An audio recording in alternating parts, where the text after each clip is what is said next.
Kyoto జేపీకి వచ్చిన మరొక ప్రశ్న. సుధాకర్ గుండ్ల అడుగుతున్న ప్రశ్న. In the beginning God created heavens and earth. What is the meaning of in the beginning? Before Adam is there are any human beings or creatures? Please explain brother. Sudhakar గారు అడుగుతున్న ప్రశ్న. In the beginning God created heavens and earth అని రాయబడింది కదా. In the beginning అంటే అర్థం ఏంటి? ఆది యందు అంటే అర్థం ఏంటి అని అడుగుతున్నారు. ఎందుకని ఇన్ ద బిగినింగ్ ఆది యందు అని వ్రాసారు? ఖచ్చితమైన లెక్క వ్రాయచ్చు కదా. ఇన్ని సంవత్సరాల క్రిందట దేవుడు సృష్టిని చేశాడు, భూమి ఆకాశాలను సృజించాడు అని వ్రాయకుండా ఇన్ ద బిగినింగ్ అనే మాటను ఎందుకు వ్రాయవలసి వచ్చింది అంటే, భూమి మీద నివసిస్తున్నటువంటి మానవులమైన మనము కాలాన్ని ఎలా లెక్కగడుతున్నాము అంటే, సూర్యుడిని ఆధారం చేసుకుని మనం కాలాన్ని లెక్కగడుతున్నాం.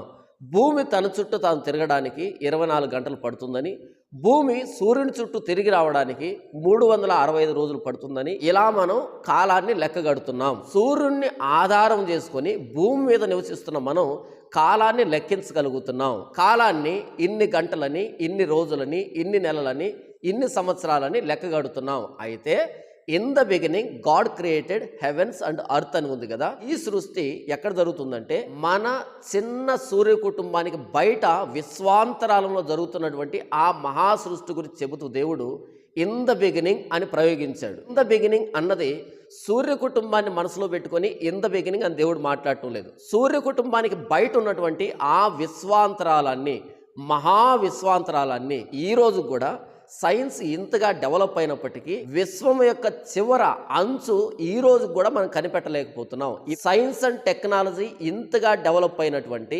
ఆస్ట్రానమీ ఇంతగా డెవలప్ అయినటువంటి ఈ 21వ శతాబ్దంలో కూడా ఈ అనంత విశ్వం యొక్క పూర్తి పరిమాణాన్ని, విశాలతని, అంచుని ఈ రోజు కూడా ఖచ్చితమైన లెక్కలతో మనం కనుగొనలేకపోతున్నాం, చెప్పలేకపోతున్నాం. అంత పెద్ద విశాలాన్ని తయారు చేస్తున్నప్పుడు దేవుడు వ్రాయించిన మాట ఇన్ ద బిగినింగ్ అని.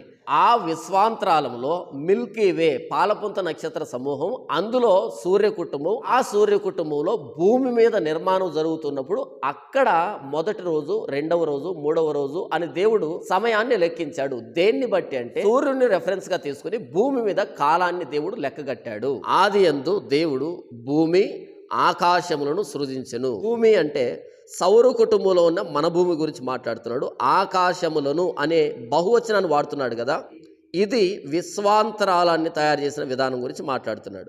రెండవ వచనంలో సౌర కుటుంబంలో ఉన్నటువంటి భూమి మీద సృష్టి గురించి మాట్లాడుతూ భూమి నిరాకారముగాను శూన్యముగాను ఉండెను.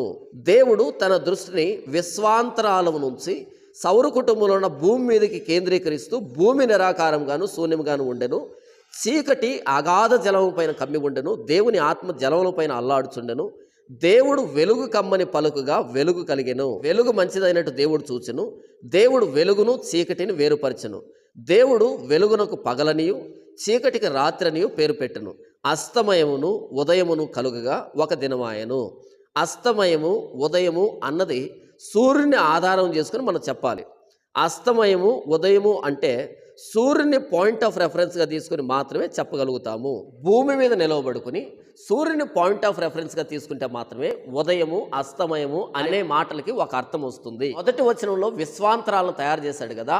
ఆ విశ్వాంతరాలను ఎప్పుడు తయారు చేశాడు అన్నది మనకు ఆయన లెక్క చెప్పలేదు. ఎందుకు అంటే 21వ శతాబ్దంలో మనం బ్రతుకుతున్నప్పటికీ ఎప్పటికీ విశ్వం యొక్క పూర్తి పరిమాణం అన్నది ఖచ్చితమైన లెక్కలతో మనమే దాన్ని అర్థం చేసుకోలేకపోతున్నాం. కాబట్టి వేల సంవత్సరాల కిందట వ్రాయబడినటువంటి ఏన్షియంట్ డాక్యుమెంట్ అయినటువంటి ఈ బైబిల్లో ఇన్ ద బిగినింగ్, ఆది యందు అనే పదమే సరి అయినది. ఇంతగా అభివృద్ధి చెందినటువంటి మనకే ఆ ఖచ్చితమైన లెక్కను అర్థం చేసుకోవడం సాధ్యం కానప్పుడు సృష్టి ప్రారంభ దశలో ఉన్నటువంటి ఆ మానవులకి ఖచ్చితమైన లెక్క చెబితే ఏమైనా అర్థమవుతుందా?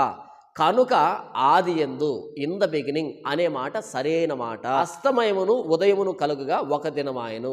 అస్తమయమును ఉదయమును కలుగుగా రెండవ దినమాయను.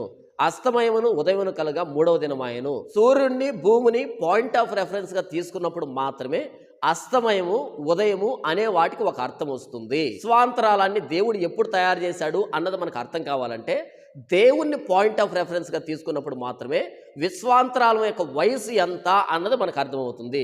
దేవుని సంవత్సరాలకు మితి లేదు కాబట్టి ఆయన్ని పాయింట్ ఆఫ్ రెఫరెన్స్గా తీసుకుంటే మనకు అర్థం కాదు కాబట్టి ఆ లెక్కను దేవుడు ఇన్ ద బిగినింగ్ అని వ్రాయించాడు. సూర్య కుటుంబంలో ఉన్నటువంటి మనము సూర్యుడిని ఆధారం చేసుకుని సమయాన్ని లెక్క కట్టుకుంటాం, కానీ సూర్యుని దాటి బయటకు వెళ్ళిపోయిన తర్వాత దేవుని మాత్రమే పాయింట్ ఆఫ్ రెఫరెన్స్గా తీసుకోవాలి. కాబట్టి దేవుని సంవత్సరాలకు మితి లేదు కాబట్టి, ఆయన సంవత్సరాలే మనకు లెక్క తెలియదు కాబట్టి ఆయన్ని పాయింట్ ఆఫ్ రెఫరెన్స్గా తీసుకుని విశ్వాంతరాలని మనం చూడలేం కాబట్టి దేవుడు ఆది యందు ఇన్ ద బిగినింగ్ అని వ్రాయించాడు. ప్రశ్నలో రెండో భాగం, ఆదాము కంటే ముందు ఎవరైనా సృష్టించబడ్డారా?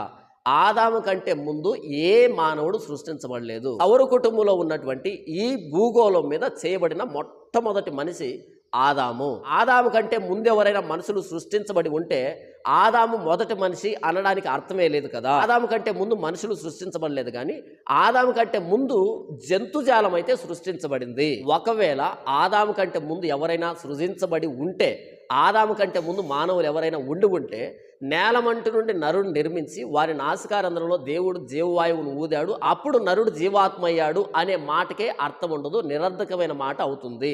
దేవుడైన యెహోవా నేలమంటితో నరుడిని నిర్మించి వాని నాసికారంధ్రములలో జీవవాయువును ఊదగా నరుడు జీవాత్మ అయ్యెను.